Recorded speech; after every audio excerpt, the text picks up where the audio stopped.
Bwana Yesu asifiwe. Mwenyezi Mungu aweze kubariki sana. Nashukuru kwa siku ya leo vile tumeweza kukutana katika channel yetu pendwa ya Neno TV. Lakini siku ya leo tuna majibu kidogo kwa rafiki yetu Pascal Kashan ambaye ameweza kutoa somo linalohusiana na Sabato. Kwa hivyo ninaomba aweze kusikilizwa, tuweze kumsikiliza kwa makini, ndipo tukirudi tuweze kuona ni kitu gani ambacho ameweza kukisema na tunaweza kukijibiaje kimaandiko. Hebu tuweze kumsikiliza basi na kupoteza wakati mara moja. Mwanadamu unaweza ukafanya siku ya Sabato wewe mwenyewe. Mwanadamu unaweza ukaifanya siku ya Sabato wewe mwenyewe. Mwanadamu, nimemaanisha mwanadamu. Unaweza ukafanya siku ya Sabato ikawa Jumatano. Unaweza ukafanya siku ya Sabato ikawa Ijumaa. Unaweza ukafanya siku ya Sabato ikawa Alhamisi. Unaweza ukafanya. Ni siku gani katika wiki ambayo wewe unasema siku yangu hii ya Sabato nimeamua sitafanya kazi? Natumai mmeweza kumsikiliza tena kwa makini. Sasa anasema mtu anaweza kujichagulia. Najua mtumishi inawezekana katika hiki kipengele huenda akijakaa sawa, na ndio maana tunataka tuweze kukiweka sawa. Na lengo letu la kuweza kufanya hivi si kubishana wala kulumbana kabisa, ninaomba tuweze kueleweka. Ukiangalia katika kitabu cha Matendo ya Mitume, na ninaomba ukaweze kukisoma mwenyewe kwa wakati wako, sura ya 18 mstari wa 24, anzia hapo uweze kuona ndugu yetu Apolo alivyokuwa na akaweza kutulizwa na kuelekezwa njia ya Bwana pamoja na rafiki zetu pia kina Priscilla na Akila. Kasome vizuri. Kwa hivyo si jambo ambalo ni baya, ni kuweza kuelekezana, kuonyesha kwamba njia ya Mungu ni namna gani. Sababu mbingu yetu ni moja tunayoitafuta, Mungu wetu ni mmoja na Kristo mwanae ni mmoja. Sasa kikweli anachokisema Paskali sio kitu ambacho ni hakika. Anavyosema ni lazima mtu ana uhuru wa kuchagua Sabato yake, akaweka kama ni Jumamosi, Jumapili, Jumatatu. Hiyo kitu kwanza haipo katika maandiko. Na hebu tuweze kufuatilia vizuri, nami nitathibitisha. Tukianza na hiyo Kutoka sura ya 20 mstari wake ni wa 8, inasema hivi: ikumbuke siku ya Sabato uitakase. Mstari wa 9 anasema siku sitafanya kazi, utende mambo yako yote, lakini siku ya saba ni Sabato ya Bwana Mungu wako. Siku hiyo usifanye kazi yoyote, wewe wala mwana wako wala binti yako wala mtumwa wako wala mjakazi wako wala mnyama wako kufuga wala mgeni aliye ndani ya malango yako. Sasa ukisoma hii aya kuanzia 8 mpaka 10, ni kana kwamba watu wanakuwa na fikra kuweka ya kwamba Mungu amesema uweze kujichagulia, ili mradi tu ziwe 6 za kazi na 1 ya kupumzika. Lakini kwa sababu lengo letu ni kuweza kufundishana, lengo letu ni kujua mapenzi ya Mungu, basi ni vyema kuweza kuangalia kwa makini sana. Hebu ni twende pamoja, na wewe ukiwa na nafasi angalia katika Biblia yako. Hata kama ni sasa au baadaye, angalia vizuri Biblia yako. Naomba nikupeleke mstari wa 11 sasa. Anasema ili uijue hiyo Sabato ni lini, sio kujiwekea au ni kujiwekea. Soma mstari wa 11. Anasema maana kwa siku 6 Bwana alifanya mbingu na nchi na bahari na vyote vilivyomo, akastarehe siku ya saba. Kwa hiyo Bwana akaibarikia siku ya Sabato akaitakasa. Kwa hiyo hapo hakuna kujichagulia, maana Mungu mwenyewe alistarehe, Mungu mwenyewe alibarikia na kuitakasa hiyo Sabato tayari. Kwa hiyo uwezi wewe ukajichagulia leo. Sasa jiulize, kama aliitakasa Jumapili alafu wewe unapumzika Jumamosi, uone kama utakuwa umeenda tofauti na Mungu aliyoitakasa, kwa sababu unayoandikiwa wewe ni ile ambayo yeye alipumzika. Sijui kama tunaelewana. Maana katika kuumba amesema na tufanye mtu kwa mfano wetu na kwa sura yetu. Yeye ambaye anaumbwa lazima afate kile ambacho Mungu ako nacho. Kwa hiyo lazima iwe ni ile. Ndio maana kama ukiangalia hii ya kupumzika, Mungu amepumzika mwenyewe, soma katika sura ya 2 mstari kuanzia wa 2 na wa 3.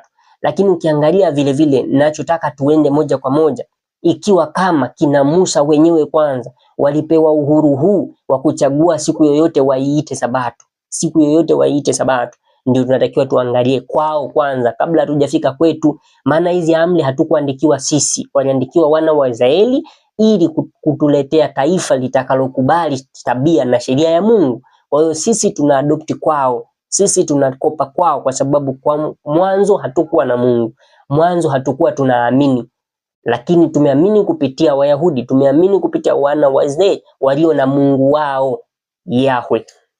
Unaona, ndio mwenye tabia yake aliyoweka katika package ya amri 10. Sasa ukirudi katika sura ya 16 ya hiki kitabu cha Kutoka, anasema Musa katika mstari wa 23 anasema akawaambia, ndilo neno alilonena Bwana, kesho ni starehe takatifu, sabato takatifu kwa Bwana. Okeni mtakachooka na kutokosa mtakachotokosa, na hicho kitakachosalia jiwekeeni kilindwe hata asubuhi. Kwa hivyo Musa alikuwa amekwisha kuambia kesho ni sabato. Kwa hiyo wana wa Israeli wanatakiwa wajue kesho ni sabato. Musa anajua kesho ni sabato. Kwa hivyo wote walikuwa na sabato moja. Lakini je, hiyo kesho ilifika au haikufika? Naomba tusome mstari wa 25 ndio tuweze kuelewa. Anasema mstari wa 25, ni kesho imefika sasa. Musa akasema, haya kuleni hivi leo, kwa kuwa leo ni sabato ya Bwana, leo hamtakiona nje barani. Kwa hivyo akikupatikana kile walichoambiwa wakatokose hiyo siku ya jana, bali leo tayari ni sabato. Kwa hiyo wana wa Israeli pamoja na Musa walistarehe ikiwa ni siku moja. Hakuna kuchagua, ni moja. Sasa hiyo moja ndio hiyo wakati wa hii Kutoka na agano hili lote la kale ndio nakuja kukuta katika agano jipya. Mfano kiangalia katika kitabu cha Luka, agano jipya, kitabu cha Luka. Sasa kitabu cha Luka ukiangalia katika mstari wake ni wa sura yake ni ya 23. Angalia vizuri kwa makini, utakuja kukuta ya kwamba ukisoma mstari wa 55 anzia hapo. Baada ya kuzikwa kwa Yesu ikabidi kesho yake wasiweze kwenda tena kaburini. Na kwa nini hawakuenda? Na hiyo ilikuwa ni siku gani? Wanaijua kwa sababu ilikuwa ni moja. Ukianza hapa mstari wake ni wa 54, na siku ile ilikuwa siku ya maandalio baada ya Yesu kuwa amekwisha kuzikwa. Baada ya Yesu kuwa amekwisha kufa, anaenda kuzikwa. Siku hiyo inaitwa siku ya maandalio. Lakini ukisoma pia katika mstari wa 55 sasa anasema, na wale wanawake waliokuja naye toka Galilaya walifuata, wakaliona kaburi na jinsi mwili wake ulivyowekwa. Mstari wa 56, wakarudi wakafanya tayari manukato na malham, na siku ya sabato wakastarehe kama ilivyoamriwa. Kwa hivyo hadi wanawake wakati huu wa Yesu wanajua imeamriwa kustarehe siku ya sabato, imeamriwa. Kwa hivyo wao pamoja na wowote walio nao wanatakiwa wapumzike, ni moja. Hakuna kusema kila mtu ataweza kujichagulia. Sasa ukisoma niko hapa nayo Biblia ambayo inaweza ikatusaidia katika tafsiri ya hizi siku kwanza, alafu nitarudi katika hizo siku zingine ikiwepo hiyo Ijumaa inayoelezwa hapo. Ukisoma hapa katika kitabu hiki cha Luka kile tumesoma, ukisoma hapa hii Biblia hata imeweka vizuri ili tuweze kusimplify mambo mapema, ndio turudi hapo, situmie wakati mrefu sana. Katika Luka 23 kisoma mstari huu wa 54 anasema, siku hiyo ilikuwa Ijumaa na maandalio ya sabato yalikuwa yanaanza. Kwa hivyo Ijumaa sio sabato, bali Jumaa ikiwa kesho yake ndio sabato. Kwa hiyo sabato ni kesho ya Ijumaa. Unaona? Lakini ndio maana tukuja kujikuta ya kwamba ukisema kila mtu ajichagulie kwanza, hata hao ambao unaweza ukawaambia wanaweza wakakushangaa. Hakuna mtu yeyote aliyesema Ijumaa. Mfano kama Waislamu tunaoweza kuwachukulia mfano, hakuna Muislamu yeyote ambaye amesoma atakwambia Ijumaa ni sabato. Hakuna, labda wawe ni wale ambao ni Waislamu kanzu, lakini Muislamu ambaye amesoma anajua dini, hakuna mtu atakwambia ya kwamba Ijumaa ni sabato, kwa sababu katika sheria ya sabato hata Qur'ani yenyewe inakili sabato ni lini. Unaona, sabato ni lini? Kwanza hebu tuanze kusoma pia, hata wewe nikupeleke kwanza kwenye siku ya Ijumaa hiyo, somee katika Qur'an kidogo fiki yangu. Sasa ukisoma kwanza, tukiangalia katika hiyo Ijumaa hatutakiwi kuwaambia tena hata waipumzike siku yote. Sio hata watakushangaa, maana hiyo siku ya Ijumaa ilipoletwa aya katika Qur'an kuwaambia waende kufanya ibada, ili waambia wakafanya ibada, wakitoka kwenye ibada waendelee kuuza nguo, waendelee kufanya biashara. ndio aya imekwisha kuwaruhusu. Sasa wewe utawaambiaje tena waweze kuitunza yote? Haiwezekani, kwa sababu sio Sabato. Haiwezekani kuitunza Ijumaa yote. Unaona? Sasa kwa sababu si Sabato, lakini hiyo ndio inakili Sabato ni gani.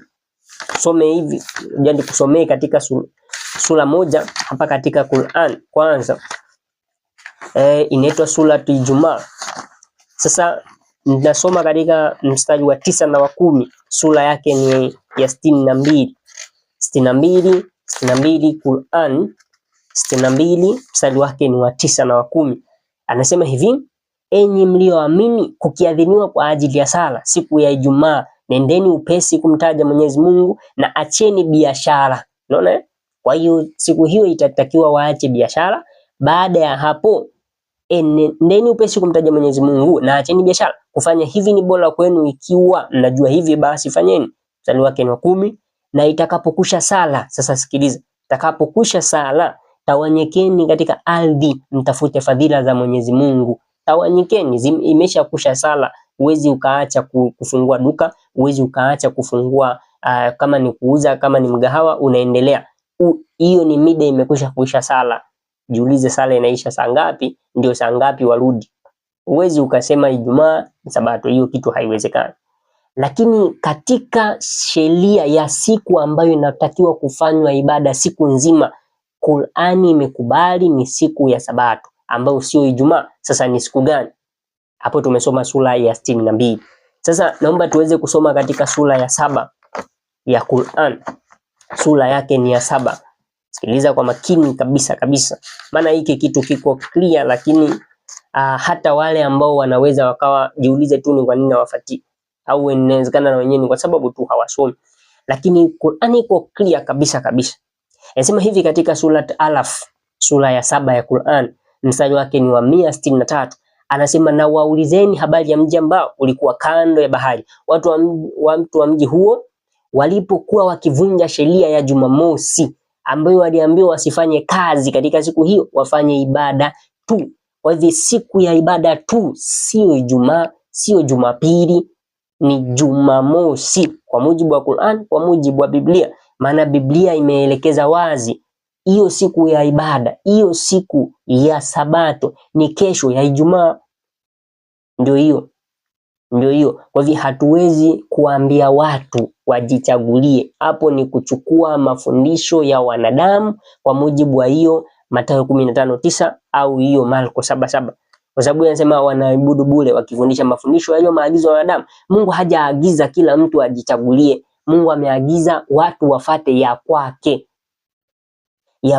ambao yeye amesema. Sasa ukirudi katika Kutoka, amesema ya kwamba hiyo itakuwa ishara kati ya mimi na wao. Unaona? Wao na mimi wakitaka kuniabudu waweze kuniabudu katika siku hiyo, itakuwa ni ishara. Twende katika hiyo Kutoka, itakuwa ni ishara. Sasa haiwezekani ikawa ni ishara tena kila mtu awe na ya kwake. Ishara ni ile ambayo yeye tena ni mwenyewe ametoa katika Kutoka. Sura yake ni ya 10, sura ya 31 mstari wake ni 13. Anasema, kisha nena wewe na wana wa Israeli na kuambia, hakika mtaishika Sabato zangu, kwa kuwa ni ishara kati ya mimi na nyinyi katika vizazi vyenu vyote, ili mpate kujua kwa mimi ndimi Bwana ni watakasaye ninyi. Unaona? Mstari wa 14 anasema, basi mtaishika hiyo Sabato kwa kuwa ni takatifu kwenu. Kila mtu atakayeitia unajisi hakika yake atauawa. Kwa kuwa kila mtu afanye kazi katika siku hiyo, nafsi hiyo itakatiliwa mbali na watu wake. Kwa nini? Taendelea hapo chini mpaka mstari wa 17, lakini anasema ya kwamba hiyo Sabato tayari yeye ameshaitengeneza, ndio akawapa wana wa Israeli. Ndio wao wana wa Israeli wametupatia na sisi kwa njia ya sisi kuweza kuitumia, kwa maana tumeweza kumkubali Mungu wa Israeli, Mungu wa Yakobo, Isaka na Ibrahim. Unaona? Kwa hivyo Sabato ni hiyo moja na hakuna mwingine yeyote, na ndio hiyo ujumbe tunaotakiwa kupelekea watu, kuwarudisha katika siku ya Sabato, literally siku kabisa. Lakini hatutakiwi kuabudu hiyo siku, bali tunamwabudu Mungu katika hiyo siku kama maelekezo yake. Kwa hivyo wale wote wataelekeza tofauti, hayo ni mafundisho ya wanadamu na Mungu amesema wananiabudu bure. Maranatha.